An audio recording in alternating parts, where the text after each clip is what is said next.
मी BSc केलंय information technology मध्ये. अरे माझं एज्युकेशन आणि माझी फील्ड कुठेही जुळत नाही, म्हणून मी 2008-9 मध्ये पहिली ज्युनियर मुंबईश्री खेळलो. त्याच्यातच कुठेच माझा नंबर नाही आला. अरे पण त्यांना तेच कळत नाही की हे वजन वाढणं किंवा वजन कमी होणं हे पूर्णतः तुमची लाईफस्टाईल आणि तुमचा आहार याच्या वरतीच अवलंबून आहे. फिटनेस आहे ना, ही एक तपश्चर्या आहे. हा 12 वीकचा किंवा 16 वीकचा प्रोग्राम नाही आहे, ही एक लाईफस्टाईल आहे. जसं तुम्ही रोज ब्रश करता, आंघोळ करता, खाता जेवताना तसा व्यायाम करायचा आहे, ही लाईफस्टाईल आहे.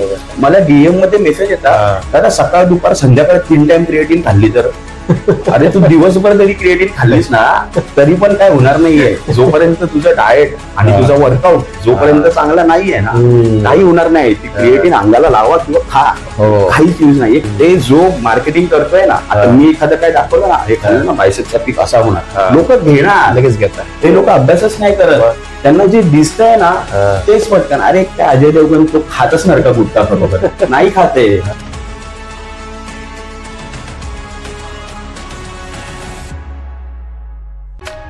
या मुलाखतीचे प्रायोजक आहे बटरेला.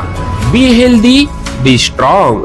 बटरेला या पीनट बटर ब्रँडच्या ऑर्डर किंवा डीलरशिप साठी आजच संपर्क साधा. संपर्कासाठी मोबाईल नंबर आहे 74 482 33 004.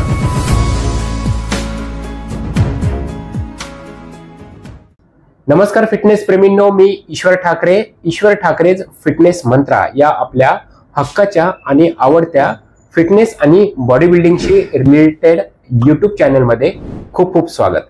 तर आज नवीन बॉडी बिल्डर मी तुमच्या सोबत घेऊन आलो आहे. मुंबईच्या परळ येथील केईम हॉस्पिटल या महानगरपालिकेच्या हॉस्पिटलमध्ये सुरक्षा रक्षक म्हणून काम करणारे अमित साटम सर आज आपल्या सोबत आहे. आज अमित सरांसोबत आपण मनसोक्तपणे संवाद साधणार आहोत. एका सुरक्षा रक्षकाची अशी ही शरीरयष्टी आपण कधी नव्हे बघितली असेल, कारण आपण बरेच महानगरपालिकेच्या हॉस्पिटलमध्ये सुरक्षा रक्षक बघतो. काहींचे पोट वाढलेले असतात, काही तब्येतीने पूर्ण बारीक असतात, पण हा सुरक्षा रक्षक तुम्ही एकदा बघूनच घ्या. तर त्यांची संपूर्ण कहाणी आपण जाणून घेऊया. अमित सर, तुमचं खूप खूप स्वागत आहे माझ्या युट्यूब चॅनलमध्ये. बऱ्याच दिवसांपासून तुमचं चालू होतं की आपलं पण एक चांगला पॉडकास्ट करूया, माझी पण इच्छा होती. अमित सर, तुम्ही माझा युट्यूब चॅनल बघितलेलाच आहे की आपण कोणत्या प्रकारचे प्रश्न हे विचारत असतो. सर्वप्रथम मला सांगा, एक तुमचं बालपण, शालेय शिक्षण, कॉलेज हे नेमकं कुठे कम्प्लीट झालं?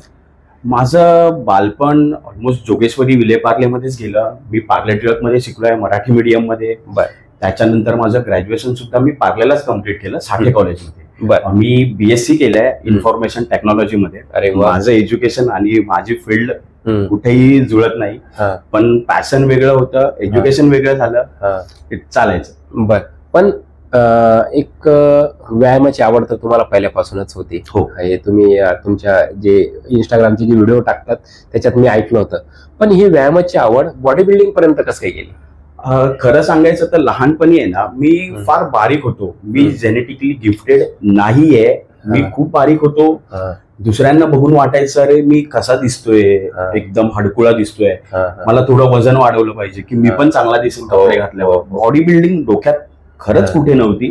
कपडे घालून मला चांगलं दिसायचंय म्हणून मी घरी डंबल वगैरे आणले आणि माझा व्यायाम चालू झाला.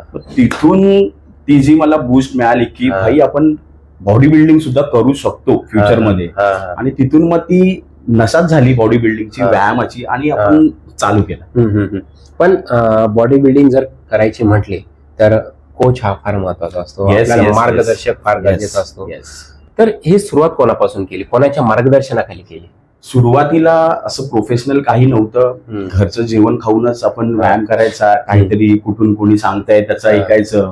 कोणी चांगला बॉडी बिल्डर जिम मध्ये दिसला, आपल्या दादाची चांगली बॉडी आहे, त्याला विचारायचं आणि असं करत राहायचं. पण कळलं की खरंच कोणी चांगलं गाईड करत नाही, आपल्याला एक प्रॉपर कोच हवा असतो. आणि माझं नशीब इतकं चांगलं आहे की जे बॉडी बिल्डर माझे आयडियल होते, ज्यांना मी बघून मोठा झालोय, असे लोक ते मला कोच म्हणून लाभले. त्यात एकदम म्हणजे आदराने बोलू शकतो की सुहास खामकर सर आणि सागर कात्रुडे या दोघांचं पण गायडन्स मला लाभत असतं. I am so lucky. आणि हे माझे फेवरेट बॉडी बिल्डर आहेत. त्यांच्याकडून मला पूर्ण नॉलेज मिळत आहे कसं प्रिपरेशन करायचं, कसं काय करायचं.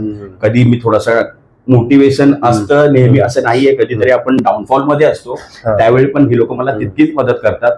तुम्हाला मी रिक्वेस्ट करतो की प्लीज युट्यूब वगैरे बरेचसे माध्यम असले तरीही प्रत्येकाचा बॉडी टाईप हा वेगळा असतो, प्रत्येकाचं जेनेटिक, प्रत्येकाची लाईफस्टाईल वेगळी असते. त्यामुळे तुम्हाला एक प्रॉपर कोच हायर करूनच या फील्डमध्ये यायचंय.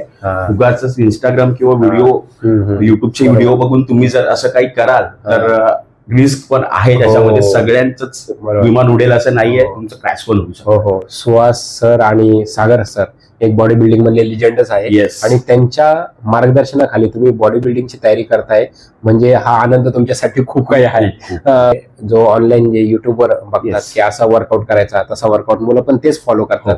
तर याने काय विपरीत परिणाम होऊ शकतात? बघा, तुम्ही युट्यूब आहे ना, हे शाप पण आहे, एक वरदान पण आहे. लक्षात घ्या. तुम्ही काय करता, जे तुम्हाला वरवर दिसतंय त्या तासाभराच्या व्हिडिओमध्ये तितकंच बघताय, पण त्या माणसाची त्या मागची पूर्ण दिवसभराची जी रुटीन असते ना ती तुम्ही अजिबात डोक्यात घेत नाही. बरोबर. आजकाल काय झालंय, फॅन्सी वर्कआउट असं काहीतरी कोणी वेगळं करून दाखवलं ना की मी जिम मध्ये जाऊन ते ट्राय करणार म्हणजे बॉडी बनते. स्पेसिफिकली तुम्हाला ते टार्गेट करण्यासाठी ना त्यांची टॅगलाईनच असते, best workout for chest muscle, best workout for this muscle. अरे बॉस, ऐसा कुछ नहीं रहता है. सगळे वर्कआउट चांगलेच असतात, सगळे वर्कआउट बेस्टच असतात. पण जोपर्यंत तुमचा डाएट चांगलं नाही आहे ना, तुम्ही जगातला कुठलाही वर्कआउट करा, कितीही डोकं आपटा, काही रिझल्ट येणार नाही. त्यामुळे युट्यूबवर खूप चांगली माहिती उपलब्ध आहे, इंस्टाग्रामवर खूप चांगली माहिती उपलब्ध आहे, पण तुम्ही घेताय चुकीची. तुम्हाला जे वेचायचं आहे ना तेच तुम्ही वेचता, पण जे आवश्यक आहे ते तुम्ही सोडून देतात. असं नका करू. ऑलवेज डाएट, रिकव्हरी आणि वर्कआउट हे तिन्ही पण हवे. तुम्ही फक्त आणि फक्त ते सप्लिमेंट किंवा वर्कआउट काय करू, हे करू की ते करू असं नसतं होत. बरोबर. अमित सर, खूप चांगल्या पद्धतीने तुम्ही त्याचं विश्लेषण केलं आहे. तुमच्या लाईफ मधले पहिली बॉडी बिल्डिंग स्पर्धा तुम्ही कोणती खेळलात आणि तिथला अनुभव काय होता? बॉडी बिल्डिंग स्पर्धा तुम्हाला फार हसू येईल. मी 2005 ला 10वी पास आउट झालो आणि त्यानंतर आहे ना कुठेतरी बॅनर बघितला की ज्युनियर मुंबईश्री. अरे बघ ह्याच्यामध्ये काय असतं, तर बघितलं की 18 वर्षात खालील जी मुलं आहेत ती लोक ही स्पर्धा खेळू शकतात. अरे कोण नसणार, चला आपण त्या डंबल्स वगैरे मारतो. आणि असं म्हणून मी 2008-9 मध्ये पहिली ज्युनियर मुंबईश्री खेळलो. त्याच्यातच कुठेच माझा नंबर नाही आला. अरे जाऊन फक्त बघून आलो कसं असतं. पण एकच गोष्ट होती माझ्याकडे तेव्हा, आवड आणि तो जिगरा होता स्टेजवरती जाऊन उभं राहायचा. कारण ही स्पर्धा तेव्हा मोठ्या मोठ्या नाट्यमंदिर म्हणजे जसं की शिवाजी नाट्य मंदिर आहे, छत्रपती शिवाजी नाट्य मंदिर दादर, तिथे व्हायची. आणि त्या एवढ्या मोठ्या लोकांसमोर उभं राहून आपण पोज करू शकतोय, एवढं काही चांगलं फिजिक नाहीये. मग म्हटलं हे जर आपण चांगलं डेव्हलप केलं तर आपण काहीतरी मोठं याच्यामध्ये करू शकतो. आणि म्हणून मग मी एकदम पकडून राहिलो की करायचंय, आज ना उद्या होईल. थोडासा फायनान्स तेव्हा नव्हता त्यामुळे थांबलो होतो, पण कधीतरी ती वेळ येणार की आपण पण सेट होणार. पण नॉलेज गेन करत राहिलो, त्या फेज मध्ये मी शिकत राहिलो, बऱ्याचशा लोकांशी बोलत राहिलो. आणि जेव्हा आपला टाइम आला तेव्हा या सगळ्या गोष्टी इम्प्लिमेंट केल्या. ही 1-2 वर्षाची मेहनत मुळीच नसते, त्याला भरपूर वेळ द्यावा लागतो, हे मला तेव्हा समजलं. आतापर्यंत तुम्ही कोणत्या कोणत्या स्पर्धा खेळलात आणि टोटल किती स्पर्धा अंदाजे तुम्ही खेळल्या असणार? टोटल स्पर्धाचं म्हटलं तर 50 पेक्षा जास्त स्पर्धा मी खेळलोय. त्याच्यामध्ये महत्वाचे स्टेट आहे, नॅशनल्स आहेत. मी मिस्टर इंडिया 2023 ला सिल्वर मेडल घेतलंय छत्रपती संभाजीनगर येथे. तसंच कोल्हापूरला जेव्हा महाराष्ट्रश्री झाली, कोल्हापुरात पण मी माझ्या वेट कॅटेगरीमध्ये गोल्ड मेडल घेतलंय. आणि नागपूरला एक मोठी स्पर्धा असते, खासदार महोत्सव, नितीन गडकरी साहेब भरवतात, तिथे पण मी मेडल अचीव्ह केलेलं आहे. अशा बऱ्याचशा स्टेट कॉम्पिटिशन मध्ये मेडल घेतलंय, नॅशनल मेडल सुद्धा मिळवलंय. लोकल स्पर्धा वगैरे पकडाल तर 50च्या वर सहज मेडल माझ्याकडे असतील. क्या बात आहे. म्हणजे बऱ्याच स्पर्धा तुम्ही खेळलेल्या आहेत आणि प्रत्येक स्पर्धेचा तुम्ही अनुभव घेतलाय. हो. तुमचं पुढचं टार्गेट काय असणार आहे? माझं पुढचं टार्गेट, मला इंटरनॅशनल स्पर्धा खेळायची आहे. पण मला माहिती आहे आता सध्या आपण तेवढे कॅपेबल नाही आहोत. आपल्याला अजून थोडं मसल मास, अजून थोडं व्हॉल्यूम गेन करावं लागेल. आणि आतापर्यंत जसं 60-65 किलोचा प्रवास इथे 85-90 किलोवर आलाय, तसा तो पुढेही जाईल. करत राहायचं, एक ना एक दिवस आपण तिथे पण पोहोचू. पण ती एक जिद्द आहे की मला तो तिरंगा घेऊन तिथे उभं राहायचंय. यस, ते नक्की स्वप्न तुमचं पूर्ण होणार. सर, सुरुवातीला मी बोललो मुंबई महानगरपालिकेच्या केईएम हॉस्पिटलमध्ये तुम्ही एक सुरक्षा रक्षक म्हणून काम करताय, पण ही ड्युटी सांभाळून तुम्ही बॉडी बिल्डिंगला वेळ कसा देता, व्यायामाला वेळ कसा देता? तारेवरची कसरत असते, कारण मी हॉस्पिटलमध्ये काम करतो. बट ऑब्विस आहे खूप सारं बर्डन वगैरे असतं. आपली 8 तासाची ड्युटी, तुमचा जायचा यायचा वेळ, याच्यामध्ये माणूस खरंच थकून जातो. पण आपली स्वप्न त्या थकव्यापेक्षा खूप मोठी आहेत. आणि आपली आवड, आपल्याला जी आवड असते ना ती आपण करतोच. तुम्ही जर क्रिकेट आवडत असेल तर कशी धावत पळत घरी जाऊन ती मॅच बघायला बसणार म्हणजे बसणार. तसंच आहे, आपल्याला जिम संध्याकाळ झाली की ती जिमची एक आपल्याला बोलतात ना घंटी चालू होते डोक्यामध्ये. आज मला चेस्ट मारायचे, आज मला लेग्स मारायचे. तर त्या आवडीपोटी आपला दिवस कधी संपून जातो कळत नाही, थोडाही वेळ उरत नाही. पण खरंच तारेवरची कसरत असते. पण तुम्हाला जर आवड असेल ना, इथून आवड असेल ना, डेफिनेटली तुम्ही करू शकता. काही एक्सक्यूज नसतं. हो, तुमच्या इंस्टाग्राम अकाउंटवरून तुम्ही तरुणांना खूप छान प्रकारे संदेश देत असता, एक फिटनेसशी रिलेटेड, बॉडी बिल्डिंगशी रिलेटेड. तुम्हाला कॉमन प्रश्न काय विचारला जातो शक्यतो? कॉमन प्रश्न माझा डीएम भरलेला आहे. सर, माझं वजन वाढत नाहीये, सर माझं वजन कमी होत नाहीये. या जगात 2च त्रास आहेत, एकाचं वजन वाढत नाहीये आणि एकाचं वजन कमी होत नाहीये. पण त्यांना तेच कळत नाही की हे वजन वाढणं किंवा वजन कमी होणं हे पूर्णतः तुमची लाईफस्टाईल आणि तुमचा आहार याच्या वरतीच अवलंबून आहे. टिप्स किंवा काय जादू अजिबात नसते. कुठलीही जादू याच्यामध्ये काम करत नाही. कुठलाही शॉर्टकट याच्यामध्ये नसतो. शॉर्टकट जरी केला तरी तो तुम्हाला तिथे पोहोचवून पुन्हा जिथे आहे तिथेच आणून ठेवू शकतो. त्यामुळे शॉर्टकट्स नसतो, शॉर्टकट्स कधीच नसतो. आणि भरपूर प्रश्न हेच येतात मला की दादा वजन वाढवायचं, मी खूप बारीक आहे, भूक नाही लागत, किंवा माझं पोट सुटलंय, पोटावरची चरबीच कमी होत नाही, याच्यासाठी काय करू? असंख्य प्रश्न असतात की त्याला आपण सगळ्यांना आन्सर पण नाही करू शकतो. तरी मी व्हिडिओच्या माध्यमातून पोस्ट करत असतो की काय डाएट केलं पाहिजे. त्याच्यामध्ये तुमचे मॅक्रोज म्हणजे तुमचं प्रोटीन, कार्बोहायड्रेट, फॅट्स आणि अदर मिनरल्स कसे सेट करायचे. पण लोकांना आहे ना रेडीमेड पाहिजे. तुम्ही त्यांना जर आयडिया दिली ना, अशी घडी घाल, अशी घडी घाल, असं विमान बनणार, आम्हाला विमान बनवून द्या, असं नसतं. तुमची प्रत्येकाची लाईफस्टाईल, तुमच्या खाण्यापिण्याच्या ज्या हॅबिट्स आहेत. आता मला तुम्ही जे मेसेज करताय ते अख्ख्या महाराष्ट्रातून मुलं, तुमच्याकडे कुठलं फूड अवेलेबल होत आहे, तुमचं कल्चर काय आहे, हे सगळं वेगवेगळं असतं. त्यामुळे प्रत्येकाला एकच डाएट आपण चिपकवू नाही शकत. बरोबर, द्यायला आपण काय देऊ शकतो, हे खा, ते खा, चपाती खा, भात, असं नसतं होत. त्याच्यामध्ये खूप सारे फॅक्टर असतात. त्यामुळे शक्यतो मी त्यांना तोच रिप्लाय करतो की माझ्या तुम्ही व्हिडिओज बघा, त्यातून तुम्हाला आयडिया येईल. आयतं खाऊन नाही होणार आहे. तुम्हाला तुम्ही कन्सेप्ट द्यायचा प्रयत्न करताय आणि तुम्ही डाएटच्या पाठी लागताय, असं नका करू. सर, असे काही तरुण असतात की मला 2-3 महिन्यांनी गोव्याला फिरायला जायचंय, 2-3 महिन्यांनी माझं लग्न आहे. तर काही तरुण असे असतात की एखादा बॉलिवूड सेलिब्रिटीला बघून किंवा एखाद्या बॉडी बिल्डरला बघून मोठ्या जोशमध्ये जिम लावतात आणि कालांतराने 2-3 महिन्यात सोडून देतात. हो, काय वाटतं तुम्हाला याचे? भरपूर म्हणजे अशी लोक आहेत ना, लग्न वगैरे ठीक आहे, आता गरबा येणार आहे, आता हे आहे, आता माझा बर्थडे आहे म्हणून मला 2 महिन्यात बॉडी बनवायची, मला 2 महिन्यात कमी व्हायचं आहे. एक सांगतो, फिटनेस आहे ना, ही एक तपश्चर्या आहे. हा 12 वीकचा किंवा 16 वीकचा प्रोग्राम नाही आहे. ही एक लाईफस्टाईल आहे. जसं तुम्ही रोज ब्रश करता, आंघोळ करता, खाता, जेवताना तसा व्यायाम करायचा आहे. ही लाईफस्टाईल आहे जी तुम्हाला पुढे जाऊन मदत करणार आहे. 1-2 वर्ष नाही, जेव्हा तुमचं वय होईल ना तेव्हा तुम्हाला कळेल की हे आपण जे केलं होतं त्यामुळे आपण आता किती फिट आहोत. त्यामुळे छोटे छोटे टार्गेट, कुणाचं लग्न किंवा नाही, तुमची हेल्थ खूप इम्पॉर्टंट आहे. एखाद्याच्या लग्नासाठी किंवा स्वतःच्या लग्नासाठी जिमला जायचंय, डोक्यातून काढून टाका. आता पण सांगतोय, जे आता चालू आहे ना, आपण जे काही खातोय किंवा हे जे हवेची पातळी जी काही घसरते, आपल्याला स्वतःला खूप जास्त फिट राहिलं पाहिजे ऍज कम्पेअर्ड टू आपली अगोदरची पिढी. आणि आपल्याला खूप जास्त स्ट्रगल आहे आपल्या हवेमधली ऑक्सिजनची लेवल. पावसाळ्यात तर फक्त वर्षभर पाऊस पडेल असं वाटत होतं यावेळी. तर आपली इम्युनिटी कशी बिल्ड होणार? तुम्ही चांगलं खाणार, चांगला व्यायाम करणार, तेव्हाच हे सगळं होणार आहे. त्यामुळे छोटे छोटे टार्गेट ठेवणं सोडून द्या, थोडासा मोठा विचार करा. बरोबर, म्हणजे बॉडी बनवायला 2-3 महिने नव्हे तर 2-3 वर्ष द्यावी लागतात. बरोबर. सर, आता आपण सोशल मीडियावर बघतो की एक बॉडी बिल्डर आहे, तो क्रिएटिनची ऍड करतो तर मुलांना वाटतं की हे आपण बॉडी बिल्डरनी क्रिएटिन खाल्ला असेल म्हणून याची बॉडी बनली असेल.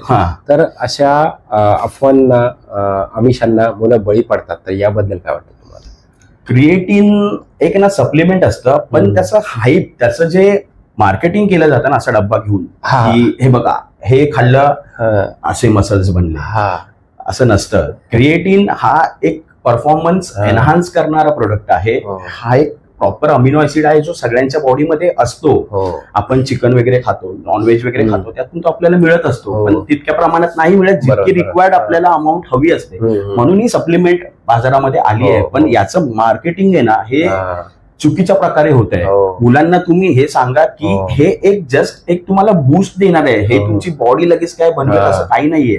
तुम्हाला त्याच्याबरोबर प्रॉपर प्रोटीन इंटेक तुमचा एकदम व्यवस्थित, तुमचा व्यायामाचा पॅटर्न, तुमची रिकव्हरी पण चांगली असली पाहिजे, तेव्हा हे थोडंसं तुम्हाला ढकलणार आहे. बाकी क्रिएटिन खाल्ली आणि मग मुलं काय करतात ना कसं तरी 700-800 रुपये जमवतात, क्रिएटिन घेऊन टाकूया. क्रिएटिन मला डीएम मध्ये मेसेज येतात, दादा सकाळ दुपार संध्याकाळ 3 टाइम क्रिएटिन खाल्ली तर अरे तू दिवसभर जरी क्रिएटिन खाल्लीस ना तरी पण काय होणार नाहीये. जोपर्यंत तुझं डाएट आणि तुझा वर्कआउट जोपर्यंत चांगला नाहीये ना काही होणार नाही. ती क्रिएटिन अंगाला लावा किंवा खा, काहीच यूज नाहीये. क्रिएटिन चांगलं सप्लिमेंट आहे नो डाऊट, पण त्याचं प्रमाण किती असलं पाहिजे, त्याच्यासोबत डाएट काय असलं पाहिजे, किती पाणी प्यायलं पाहिजे, कसा वर्कआउट केलं पाहिजे, हे फॅक्टर तुम्हाला कोणी सांगत नाही. आजकाल फक्त डबे दाखवतायत, प्रत्येकाला मार्केटिंग करायची आहे, प्रत्येकाला पैसा इम्पॉर्टंट आहे, मलाही कळते पैसा हवाच, पण प्लीज चुकीचं गाईड करू नका. कारण मुलांना कसे तरी पैसे जमवून हे सगळं घेत असतात, गेनर घे, हे घे, ते घे, तर बघून सुद्धा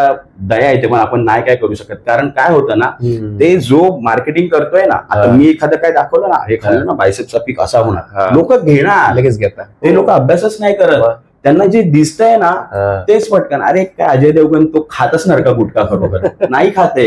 लोकांना हा विचारच येत नाही की असं कसं असू शकतं. खरोखर म्हणजे फार डेंजर आहे. बरीच मुलं अशी आई वडिलांकडे रडून गावून पैसे मागतात. म्हणजे बरेच मला तर काही पालकांचे फोन वगैरे येतात की किंवा मुलं सांगतात की प्लीज पप्पांना कटव ना जरा क्रिएटिन बद्दल.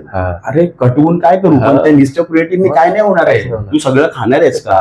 मग त्यात तू वार पाळणार, मग मी हे नाही करणार, मग ते नाही, माझी एक्झाम आहे, मी वर्कआउट नाही करू शकत, असं कसं होणार ना? एक्झाम जरी असली तरी मला खरंच सांगा, तुम्ही 24 तासातले पूर्ण 24 तास अभ्यास करता, काहीच दुसऱ्या गोष्टी करत नाही का? अर्धा पाऊण तास आपण व्यायामासाठी तेव्हा सुद्धा काढू शकतो. आणि तुमच्या शरीराला व्यायाम मिळाला ना तर मेंदूला सुद्धा चालना मिळते. तुमच्या एक्झाम मध्ये तुम्हाला अजून बेनिफिट मिळतील. बरोबर. हे एक्सक्यूज नसतात तेव्हा. तुम्हाला जर लाईफ लॉंग करायचंय, चांगलं डाएट करू शकताय, चांगला वर्कआउट करू शकताय, तर हे क्रिएटिन वगैरे तुमच्यासाठी बनतं. तुम्ही उद्यापासून जिमला ऍडमिशन घ्यायचंय आणि आधी क्रिएटिन घेतो बस, असं नसतं होत. असं नसतं होत. बरोबर सर. मध्यंतरी किंवा आता पण बरेच हार्ट अटॅकचे प्रमाण हे जिम मध्ये वाढत चालले, तर यामुळे कुठेतरी लोक जिमला टार्गेट करताय, हे कितपत योग्य वाटतं तुम्हाला? लक्षात घ्या, हार्ट अटॅक ही आहे ना आपल्या भारतामध्ये खूप मोठी समस्या आहे. त्याचे खूप मल्टिपल रिझन असू शकतात. बरेचसे रिझन आहेत. हेरिडेटरी सुद्धा आहे, तुमच्या घाणेरड्या खाण्यापिण्याच्या सवयी, तुमचा आजकाल स्ट्रेस इतका वाढलाय की छोटे छोटे ऑफिस मधले टेन्शन, घरचे टेन्शन, रिलेशनशिप मधले टेन्शन, प्रत्येकाचे ड्रीम्स मोठे आहेत ते अचीव्ह करतानाचे टेन्शन, ते पुन्हा याच्यामध्ये येतं. आणि फक्त जिम मध्येच हार्ट अटॅक येतो असं नाही आहे. मी बऱ्याचदा सांगतो की एखाद्या सिंगरला पण हार्ट अटॅक येतो, एखाद्या डान्सरला पण हार्ट अटॅक येतो. म्हणून काय ते वाईट आहे का? गाणं गाऊच नाही का? नाचूच नाही का? बरोबर असं नसतं. पण दिसायला तसं ह्या सोशल मीडियावरती ना जिम मध्ये काय झालं की नाही असं मोठं केलं जातं त्याला. जिम मध्ये तरुणाचा मृत्यू, अरे तरुणाचा मृत्यू गाडी चालवताना पण होतोय, घरात पण होतोय, कुठेही होतोय. हार्ट अटॅक फक्त व्यायाम करणाऱ्यांनाच येतो असं नाहीये. त्याच्यामध्ये काही केसेस आहेत की त्यांच्या चुकीमुळे या गोष्टी घडल्या आहेत, पण असं नाहीये की ही फील्ड चुकीची आहे. तुम्ही त्याला चुकीच्या पद्धतीने मांडताय. आणि हे अशी लोक आहेत ना ज्यांना कधी व्यायाम केला नाही ना, ज्यांनी कधी डंबल पण उचलले आणि त्यांना स्वतःमध्ये पण ती ताकद नाहीये ना, ती लोक ह्या अशा गोष्टी टाकत असतात. काय ते स्टेटस लोकांना, काय स्वतःचे पैसे देऊन लोकांचं वजन उचलायचं. अरे तुम्हाला नाही माहिती, ते वजन उचलायला पण दम लागतो आणि त्याच्यामध्ये जी सायन्स आहे ना त्याचं, जे सायन्स आहे ना ते समजून घ्यायला तुम्हाला बेसिक गोष्टींमध्ये जायला लागेल. जिमला उगाच हाईप करून जिम मध्ये हार्ट अटॅक्स किंवा हे असं काही नसतं. हार्ट अटॅक हा कोणालाही येऊ शकतो. यासाठी तुम्हाला तुमचं खानपान चांगलं असलं पाहिजे.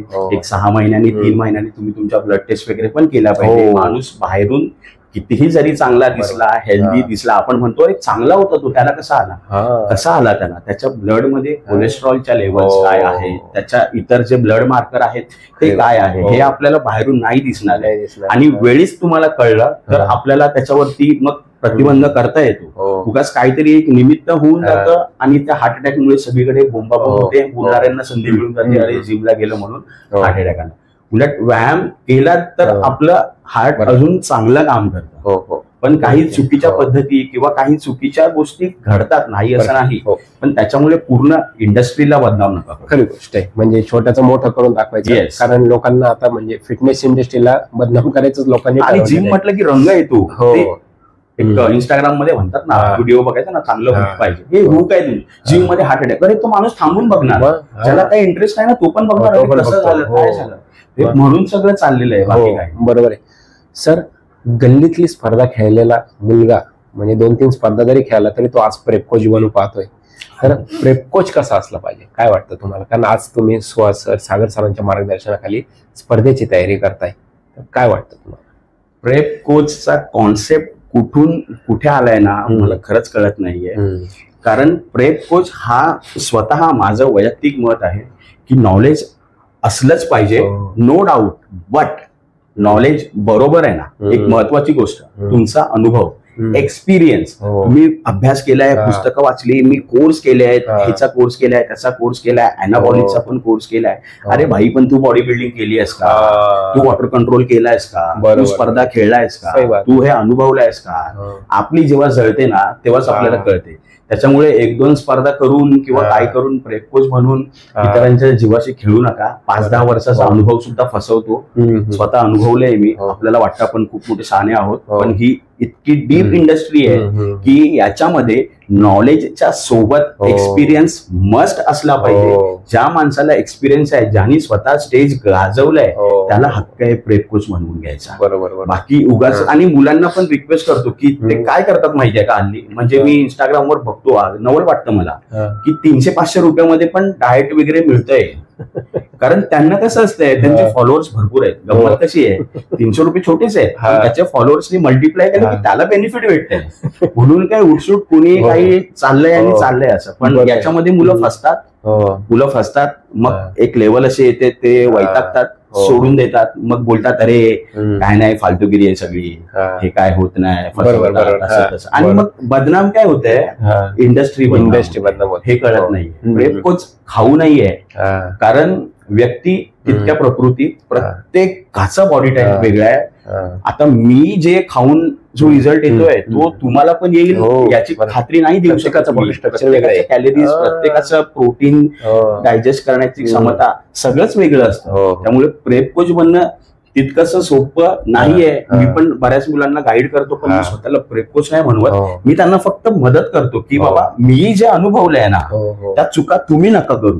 मुळात त्यांना चुका करण्यापासून थांबवतो आपण की हे मी फटका खाल्लाय, हे नको करू, हे असं होतं. पण प्रेप कोच साठी त्याला लेजेंडरी लोक लागतात, जसं सुहास सर आहे, सागर सर आहे. ह्यांनी ना स्वतः गाजवलंय, यांनी स्वतः अनुभवलंय, यांनी स्वतः शून्यापासून वरपर्यंत नेलंय.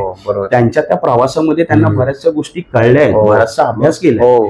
प्रेप कोच असा असावं की ज्याने स्वतः पण ते केलंय. हे माझं एक वैयक्तिक मत आहे. ह्याच्यावरती बरीच कॉन्ट्रोवर्सी होईल, असं नाही तसं नाही, ह्याचा कोच त्या क्रिकेटरचा कोच काय वर्ल्ड कप जिंकलाय का, असं नसतं. वर्ल्ड कप नको जिंकू दे, पण त्या फील्डमध्ये त्यांनी अनुभव घेतला आहे, हे महत्वाचं आहे. प्रत्येक जण जिंकेल तसं नाही.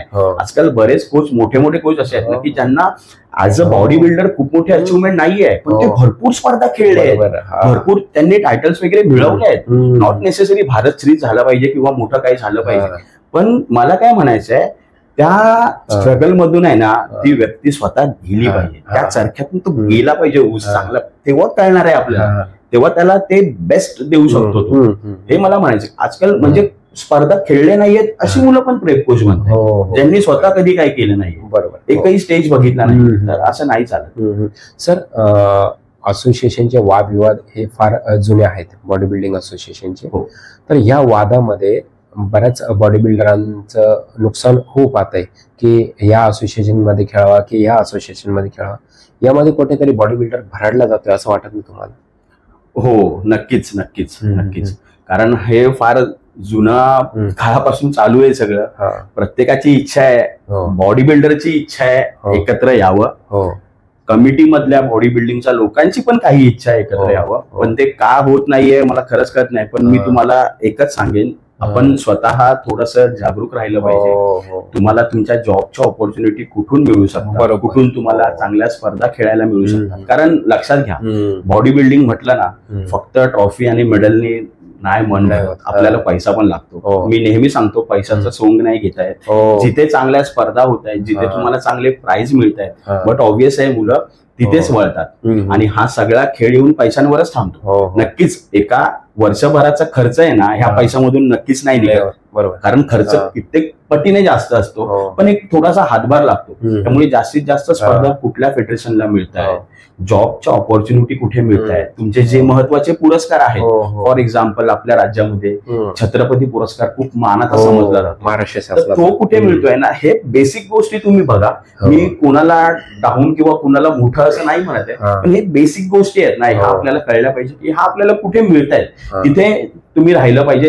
ते एक कधी होतील काय, दोनाचे चार पण होतील, आपल्याला काही गॅरंटी नाही. आपण खेळाडू आहे, आपलं काम फक्त खेळणं. हो हो सर, माझ्या मनात प्रश्न केव्हाचा घोंघावतोय की बॉडी बिल्डिंग स्पर्धा मुलं खेळतात, ठीक आहे, लाखो रुपये खर्च करतात आपल्या स्वतःच्या बॉडीवर डाएटसाठी, पण त्यातून इन्कम काय नेमका, काय त्याच्यातून भेटतं काय? हा मला पण आहे ना, बरीच लोक विचारतात की अरे खूप पैसे मिळत असतील ना तुला, तू स्पर्धा जिंकतो, मजा आहे तुझी. तर हे बघा, खर्च 10 पटीने असतो. एका बॉडी बिल्डरचा ना वर्षाचा खर्च मी आता सांगितला ना, तुम्ही म्हणाला लोकांना बनवतोय, लक्षात घ्या कमीत कमी 3 लाख रुपये तो वर्षाला खर्च करतो. कमीत कमी म्हटलं मी, एकदम कमीत कमी. जो एकदम घुसून तयारी करतो ना त्याचा खर्च बोललं तर तुम्हाला खोटं वाटणार.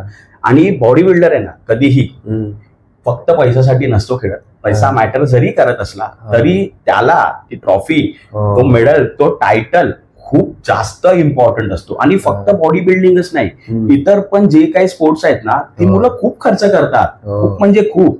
तुम्हाला वाटत असेल की फक्त बॉडी बिल्डिंग नाही तर कबड्डी म्हणा, स्प्रिंटिंग म्हणा, ऍथलेटिक्स मध्ये जे काय आहेत ना त्यांचं पण खाण्यापिण्याचा खर्च भरपूर असतो. कम्पॅरेटिव्हली त्यांना बक्षिसं तेवढी नाही मिळत, पण तो किडा असतो, आवड असते की ते मेडल, ती ट्रॉफी, ती अचिव्हमेंट, ते सगळीकडे आपलं जे नाव होतं, जो फेम मिळतो ना त्याच्यासाठी हा सगळा खटाटोप असतो. तो फक्त पैशाने कॅल्क्युलेट करणाऱ्यांना नाही कळणार की ती आवड आणि त्याची किंमत काय असते. जीवाच्या पलीकडे जाऊन मुलं कितीतरी कठोर परिश्रम करून हे सगळं मिळवतात फक्त त्या ट्रॉफी आणि मेडलसाठी, फक्त ट्रॉफी आणि मेडलसाठी. आणि मी सांगू इच्छितो की कुठल्याही खेळातून प्राइज मनी मिळेल आणि मला इन्कम होईल असं होऊ शकत नाही. फक्त एकच खेळ आहे असा जो तुमचा एकदम मस्त रॉकेट बनवू शकतो, क्रिकेट. इतका हाईप केलाय ना, हरलात जिंकलात तरी तुम्ही करोडो घरी घेऊन जाणार आहे. बाकी सगळ्या खेळांची अगदी दुर्दशा आहे. तुम्हाला एक रिक्वेस्ट करतो, बॉडी बिल्डिंग किंवा तुम्ही जो काही खेळ खेळताय ना त्याला ऍज अ पायरी, ऍज अ प्लॅटफॉर्म यूज करा. त्या प्राइज मनी मधून खरंच काही होणार नाहीये, पण ती जी मेडल ट्रॉफी तुम्हाला ओळख देणार आहे ना त्याच्यातून पैसे बनवा. लोकांना गायडन्स वगैरे करताय ना तेव्हा तुमची एक व्हॅल्यू ठेवा. त्याच्यामध्ये तुम्हाला नक्कीच तुम्ही पैसे कमवू शकता, पण त्या खेळांच्या पाकिटांवर कुठल्याच खेळाडूचं भलं झालेलं नाहीये क्रिकेट सोडून.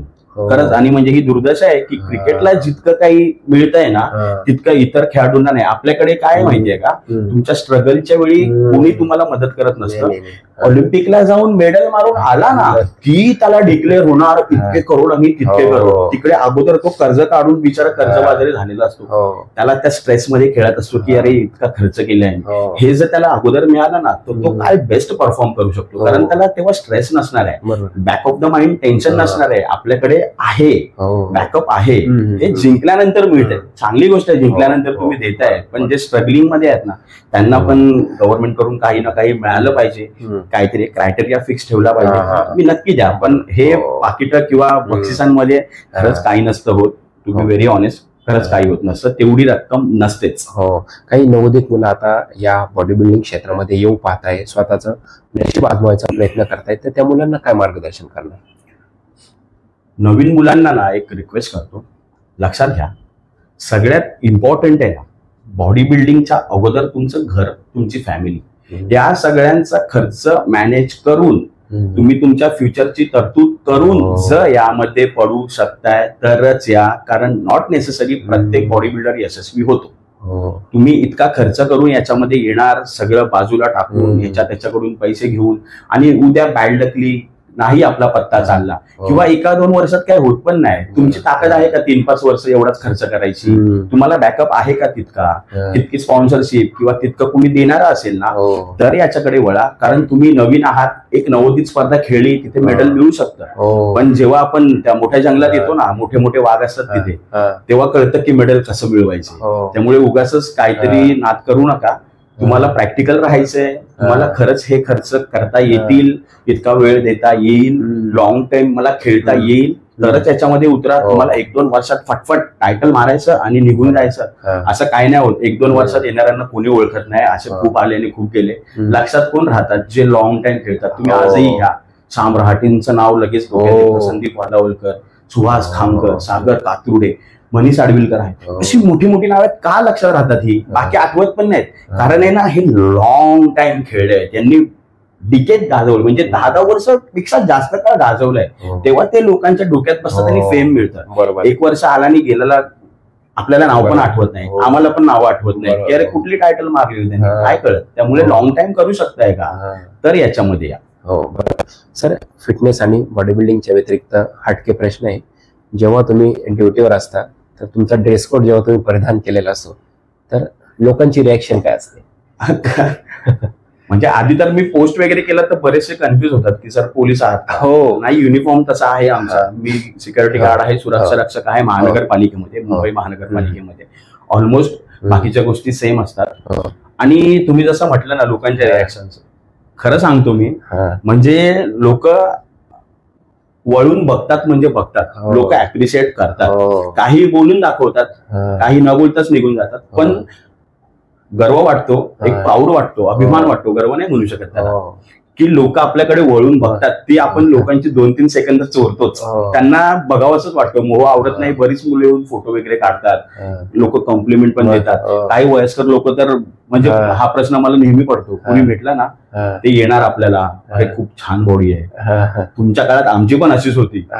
असे बरेचसे लोक पण भेटतात मला, वयस्कर लोक, की जे लोक कॉम्प्लिमेंट देतात. आणि युनिफॉर्म घातल्यावरती एक मस्त शरीर असेल ना, तो स्वॅग वेगळा आहे. तुमच्याकडे बुलेट गाडी आहे, युनिफॉर्म वाल्यांनाच माहिती आहे ती मजा काय आहे. म्हणजे एक बॉडी बिल्डर साठी एक अभिमानाची. Yes yes yes yes, proud proud. Sir आता हा जो काही मी तुम्हाला पुढचा प्रश्न तुमच्यासमोर उपस्थित करणार आहे, बॉडी बिल्डिंगला कुठेतरी स्टेरॉइडची कीड लागली आहे आणि हे स्टेरॉइड आजकाल कोणीही यूज करायला बघतंय, एक बिगिनर सुद्धा याच्यामध्ये पडतोय. तर याबद्दल तुम्हाला काय वाटतं? नाजूक प्रश्न आहे फार. हे बघा, मला आजपर्यंत ना काही लपवालपी करायला जमलीच नाही. खरी गोष्ट आहे, जे आहे ते आहे, या गोष्टी घ्याव्या लागतात. रियालिटी. जर तुम्हाला एका लेवलच्या नंतर स्वतःला अजून पुढे ढकलायचंय, मी काय सांगतोय लक्षात घ्या, तुमच्याकडे ना बेस असला पाहिजे. मी हे सगळं घेऊन स्पर्धेला डायरेक्ट जाईन जिंकीन नाही. तू नॅचरली किती सक्षम होतास, तू हे सगळं न घेता तुझ्यामध्ये काय पोटेन्शियल होतं, आता ते जे काय पोटेन्शियल आहे ना ते तुला आता गल्लीतून दिल्लीत न्यायचंय, तेव्हा तुला ह्या गोष्टी लागतात. आणि ह्या गोष्टी कितीही कोणी नाही म्हटलं तरी बऱ्याचशा खेळांमध्ये होतात, बऱ्याचशा खेळांमध्ये होतात. बदनाम फक्त बॉडी बिल्डिंग इंडस्ट्री आहे. तर याच्या माध्यमातून मी एक सल्ला देतोय की कुठला तरी खेळ प्रोफेशनल लेवलला तुम्हाला करायचा असेल, तुमच्या डोक्यात काहीतरी टार्गेट असतील की मला ही स्टेट करायची आहे, ही नॅशनल कॉम्पिटिशन करायची आहे, तर या सगळ्या गोष्टी अंडर सुपरविजन, ज्याला एक्सपिरियन्स आहे, ज्याला नॉलेज आहे, त्याच्या मार्गदर्शनाखाली घेऊ शकता. पण उगाच 6 पॅक ऍप्स कुठल्या पोरी पटवायला, ऍप्सनी पोरी पटत नाहीत, मुलंच मेसेज करतात इंस्टाग्रामवर, कळलं का? काही मुलींचे मेसेज येतात. त्यामुळे हा नको त्या नादाला जाऊ नका. शॉर्ट टर्म आणि काय आहे याची प्रॉपर सायकल असते, याचे प्रॉपर प्रोटोकॉल असतात. तुम्ही आता टाकून तुम्हाला रिझल्ट जरी आला लगेच रिझल्ट येत नाही, त्याने सुद्धा त्याला पण वेळ द्यावा लागतो, त्याला पण चांगलं खावं लागतं. पण रिझल्ट आला, एखाद्याचं जेनेटिक बाबा चांगलं आहे, पण ते बंद केल्यानंतर पुढे काय, तू हे कंटिन्यू घेणार आहेस का? बरोबर. बॉडी बिल्डर्स पण वर्षभरामध्ये त्यांचे एक ठराविक फेज असतात, कधी घ्यायचंय कधी थांबायचंय, मग ते थांबल्यानंतर पण काय करायचंय, ह्या बऱ्याचशा गोष्टी असतात. त्यामुळे हौशे गवशे आहेत ना, या गोष्टीपासून लांब राहा. खूप डेंजर गोष्ट आहे, खूप डेंजर गोष्ट आहे. आपल्या जीवाशी खेळू नका, जीवापेक्षा मोठं काहीच नसतं. दुसऱ्याला इम्प्रेस करायसाठी आपल्या तब्येत खराब करणं म्हणजे मूर्खपण आहे, निव्वळ मूर्खपण आहे. तुम्ही प्रोफेशनल लेवलला जर याच्यामध्ये उतरणार असाल तर या सगळ्या गोष्टीमध्ये वळू शकता. सर तुम्ही आता स्वतः बॉडी बिल्डिंग करता, चांगला आहार सुद्धा करता, त्याच्यामध्ये तुम्ही सप्लिमेंट सुद्धा ऍड करता, व्हे प्रोटीन वगैरे. हो. काही किडनीला काही झालं का तुमच्या? नाही, माझ्या तर किडनीला अजून काय, हा प्रश्न तुम्हाला पण विचारत 6 महिन्यांनी किंवा 3 महिन्यांनी सुद्धा ब्लड टेस्ट वगैरे करत असतो. आणि लक्षात घ्या, प्रोटीन आहे ना, हा प्रोटीन आहे, हा एक प्रोटीन आहे जो तुम्हाला अंड्यामधून, चिकन मधून, पनीर मधून, दुधामधून, मग हे सगळं खाल्ल्यावर पण किडनी खराब व्हायला पाहिजे जर प्रोटीनने किडनी खराब. प्रोटीन हा काय वेगळं काय असं जादू नाहीये, दुधापासून वे प्रोटीन बनतं. पण कसं आहे ना, एक आपण ना सायन्स अर्धवट वाचतो. प्रोटीनच्या डायजेशन मध्ये, ऍब्झॉर्प्शन मध्ये किडनीचा रोल इम्पॉर्टंट आहे.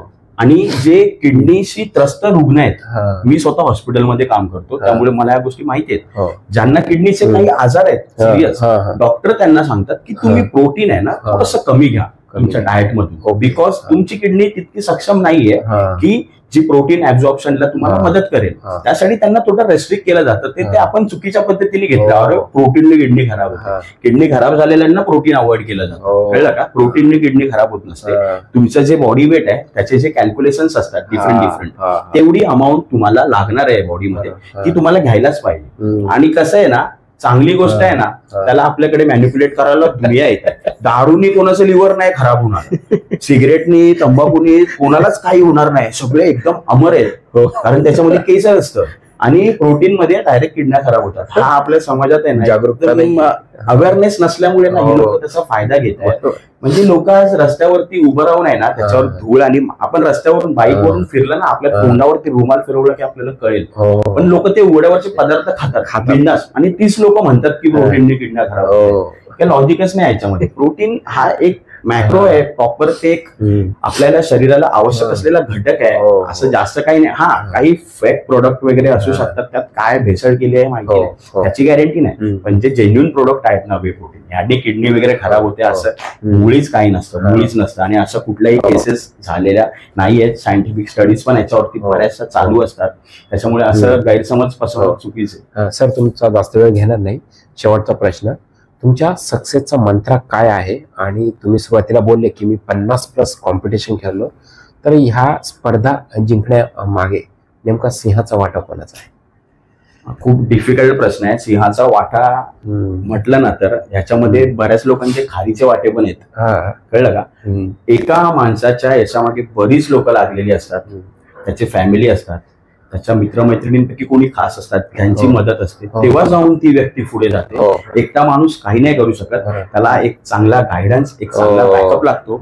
आणि सक्सेस मंत्र जर तुम्ही विचारलात तर माझं एकच आहे, चालत राहायचं. तुम्ही कधी ट्रेकिंगला वगैरे गेलात ना, आणि तुम्ही जर वरती बघितलं मला तिथे पोहोचायचं आहे, तुम्ही बघूनच दमणार. पण आपण काय करतो, चालत राहतो गप्पा गोष्टी करत, कधी आपण तिथे पोहोचतो कळत नाही. त्यामुळे अगोदरच जर बघितलं मला तिथे जायचंय, तर तुम्ही त्या प्रवासाची पण मजा घेऊ शकत नाही आणि तिथे पोहोचू पण शकत नाही. त्यामुळे एकच आहे, प्रामाणिकपणे चालत राहायचं. नक्कीच होत. Thank you so much sir. आज तुम्ही वेळात वेळ काढून माझ्या या युट्यूब चॅनलच्या माध्यमातून दिलखुलासपणे संवाद साधला. सरांनी खूप छान आणि मोलाचं असं मार्गदर्शन केलंय. आज सरांनी खास त्यांच्या ड्युटीवर सुट्टी घेतली त्यांनी, आणि तर सरांची ही संपूर्ण स्टोरी तुम्हाला कशी वाटली, त्यांनी दिलेले मोलाचे सल्ले कसे वाटले, कमेंट बॉक्समध्ये नक्की लिहून पाठवा. आणि हो, सुरुवातीला सरांनी सांगितलं की 2-3 महिन्यात नाही तर फार मोठा असा कालावधी लागतो आपली शरीरयष्टी बनवण्यासाठी, की 2-3 महिन्यावर माझं लग्न आहे, मला एका फंक्शनला जायचं आहे, मोठ्या ट्रिपला जायचं आहे, तर याच्यासाठी तुम्ही कधी बॉडी बनवू नका, एक स्वतःला त्याच्यामध्ये झोपून द्या. जसं आपल्या रोजचे जी गरज आहे, अन्न वस्त्र निवारा, तर त्याच्यासोबत आता फिटनेस सुद्धा आज हा गरजेचा झालेला आहे. तर ही अमित सरांची व्हिडिओ जास्तीत जास्त तुम्ही शेअर करा आणि कमेंट बॉक्समध्ये कमेंट करायला विसरू नका. आणि हो, अजून ज्यांनी कोणी माझ्या चॅनलला सबस्क्राईब केलं नसेल तर प्लीज चॅनल नक्की सबस्क्राईब करा. तोपर्यंत बी फिट, स्टे फिट.